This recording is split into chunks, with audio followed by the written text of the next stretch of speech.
Hi, this is BB Ukrainian Analytics, the channel of top news, analytics and insights from Ukraine and about Ukraine. My name is Bogdan Butkevych, I am Ukrainian journalist and blogger.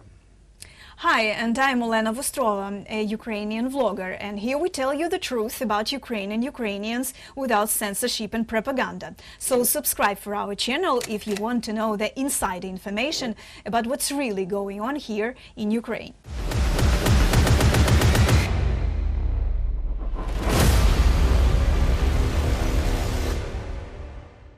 More and more articles critical to the Ukrainian counteroffensive start to appear in the Western press. They say that it is going slower than it should be, and they fear that if it fails this year, the Western countries will push Ukraine to freeze the war with Russia.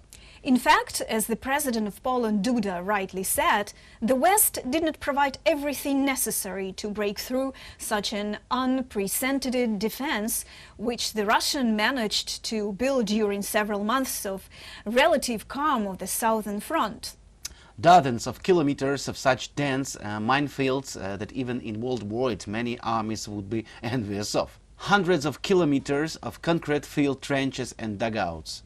And Russian aircraft and helicopters fly over all this. And also Lancet kamikaze drones, which make it impossible for armored vehicles to advance openly, even if they are better than the Russians, because it's a Western. And this is the defense system that the Ukrainian army has to overcome now. At the same time, not having air superiority and tactical missile systems. Although Ukraine has been asking the West for more than a year for both planes and missiles. Also, not all the promised tanks from, for example, Germany were put into service.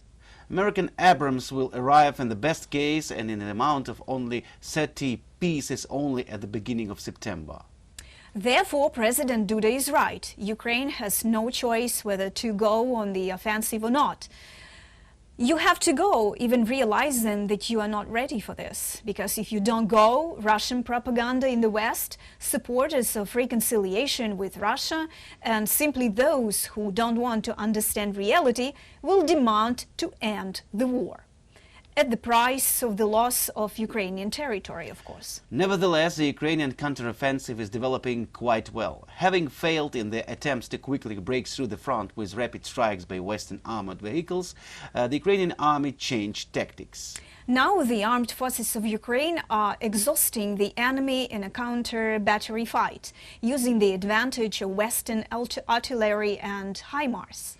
Losses of Russian artillery are already measured in hundreds of pieces. It is essentially a non-renewable resource.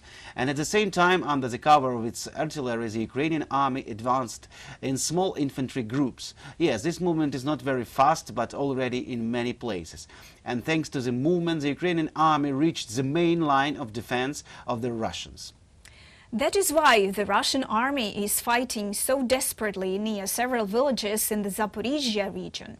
The Russians are throwing new and new reserves, burning them, because they understand that at all costs the Ukrainian army cannot be released into the operational space, as it happened last year in Kharkov region, for example. After all, the second and third lines of defense of Russians are already a network of strongholds that can be bypassed from the sides, because there are no longer endless minefields. And the Russian artillery is being knocked out at such a speed that soon there will be nothing to support the blocking fire. Therefore, the Ukraine offensive, which has been going on for about 2 months, is now in a very important stage, the stage of grinding the reserves of the Russians, who are also trying to counterattack in the north of the Kharkiv region to force the Ukrainian command to withdraw its reserves from the south.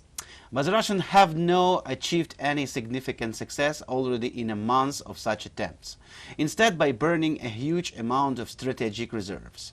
Therefore, the West must understand that only those who do not understand what's really happening at the front line can blame the armed forces of Ukraine for the insufficient pace of the offensive. Or those who benefit from freezing this conflict. But no freeze will end this war. If Russia is not defeated on the battlefield, this war will return again.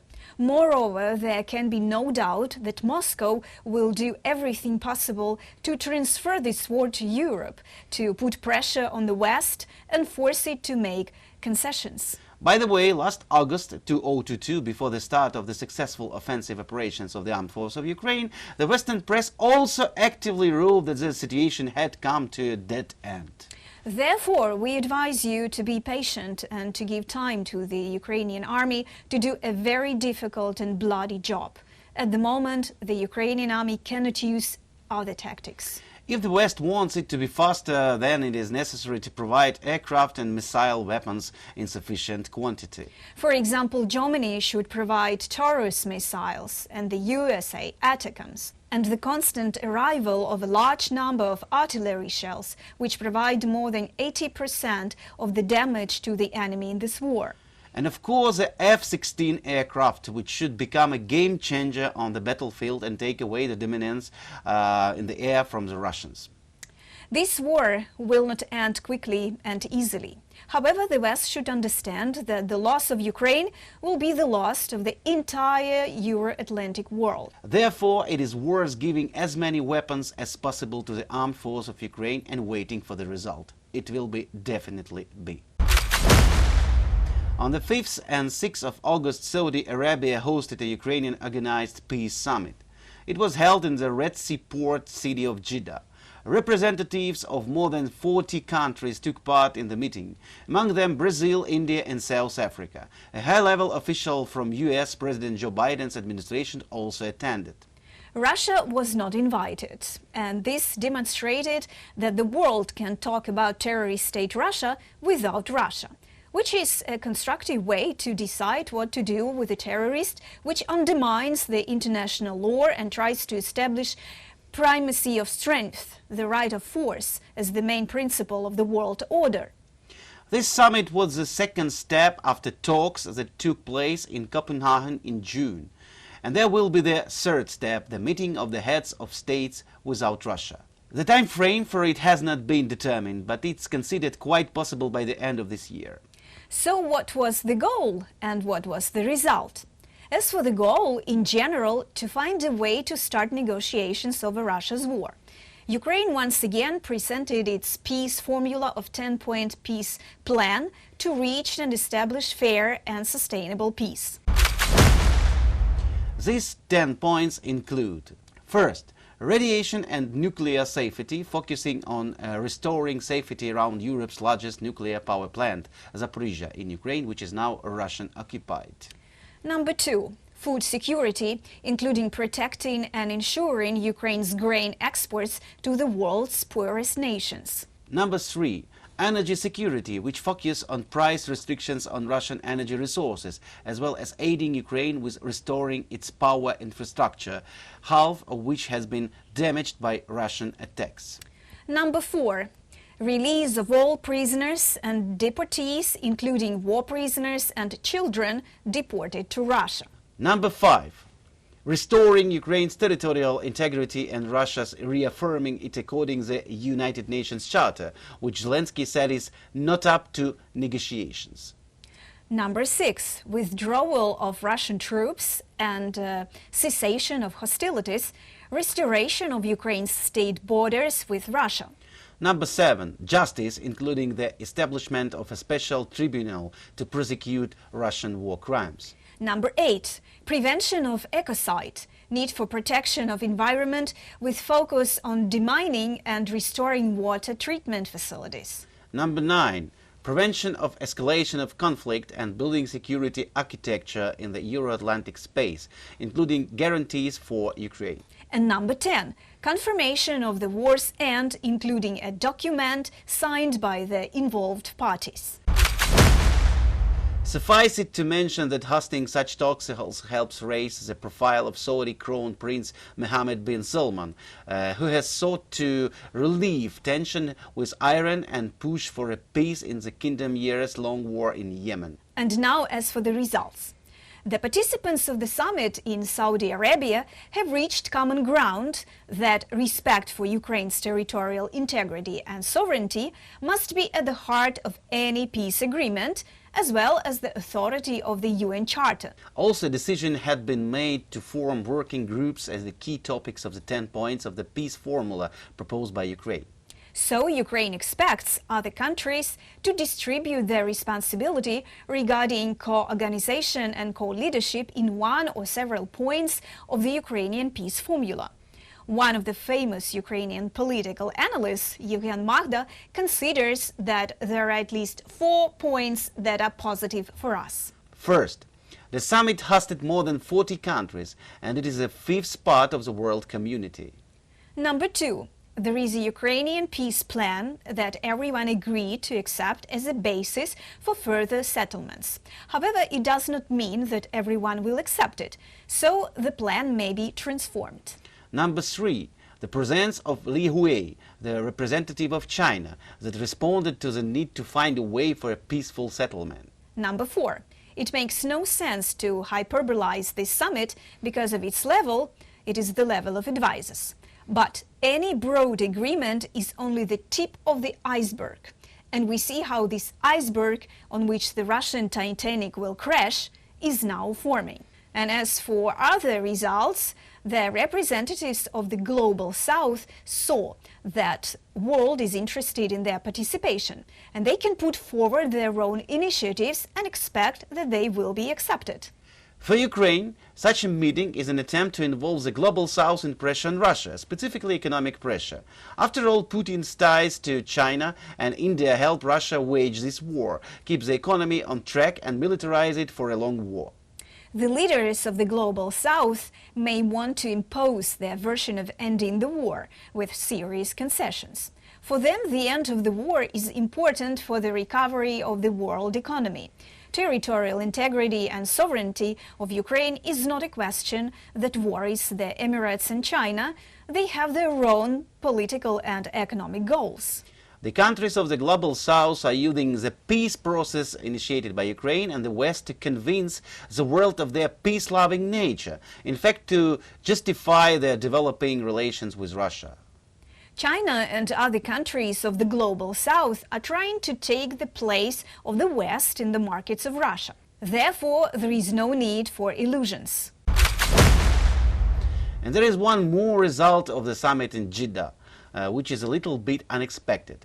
The President of the United Arab Emirates, Mohammed bin Zayed Al Nahyan, has expressed a desire to organize a meeting between Ukrainian President Volodymyr Zelensky and Russian war crime Vladimir Putin at the United Nations Climate Conference to be held in November-December in Dubai. The head of the UAE discussed this idea with the Pope, and he positively accepted it, deciding to work together with Al Nahyan. And UAE President also informed Biden of this plan. It is worth nothing that there is currently no official information about Putin and Zelensky participation in this conference. Will Putin and Zelensky meet? Putin can do this only if there are consistent results that will allow him to consider himself the winner.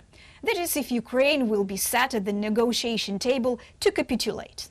After the Paris summit in the Normandy format, when Putin expected capitulation and did not receive it, he decided not to see Zelensky anymore. Medvedev clearly stated this at that time, that they will expect a new president of Ukraine who will agree to capitulate. They will not talk to Zelensky. In addition, Putin hates Zelensky as a symbol of resistance to the Russian occupation. Zelensky also issued a decree that prohibits negotiations with Putin as a president with whom there is nothing to talk about, because he aims to destroy Ukraine as a sovereign state. So, what is the point of these negotiations? The U.S. Department of State has commented on the initiative of the UAE president, who proposed organizing a meeting between Ukraine President Volodymyr Zelensky and Russian President Vladimir Putin at the Dubai Climate Conference. Matthew Miller, a spokesman for the U.S. Department of State, said that the decision on any meeting between the presidents of Ukraine and Russia is for President Zelensky to make. We have made clear that Ukraine is in the driver's seat when it comes to deciding the future of Ukraine, and that is true with respect to any potential negotiations. I would add, however, that President Zelensky has made clear for some time, including since before the outset of this war, that he is open to conversations with Russia that respect Ukraine's territorial integrity and Ukraine's sovereignty. But the impediment has always been and continues to be that Vladimir Putin has not renounced his imperialist aims, has not renounced his belief that Ukraine is not a real country, in his words, and has not withdrawn his troops from beyond Ukraine's borders. We should conclude that only Ukraine can decide when and with whom to negotiate. But without security guarantees, without NATO, this war, this existential conflict can last decades. And it can also lead to new wars, and humanity will suffer from them, because the right of force will prevail over the international law, over the respect of the territorial integrity and sovereignty of countries and the freedom of people. That's all for today. Please write your comments and questions right under this video. And give us your like and subscribe for our channel, the channel of top news, analytics and insights from Ukraine and about Ukraine as you know. Here we give you the truth about Ukraine. Here we give you the Ukrainian worldview for the world. So subscribe for our channel if you want to know what's really going on here in Ukraine from the inside. Let us be your Ukrainian insiders. See you. Pa-pa.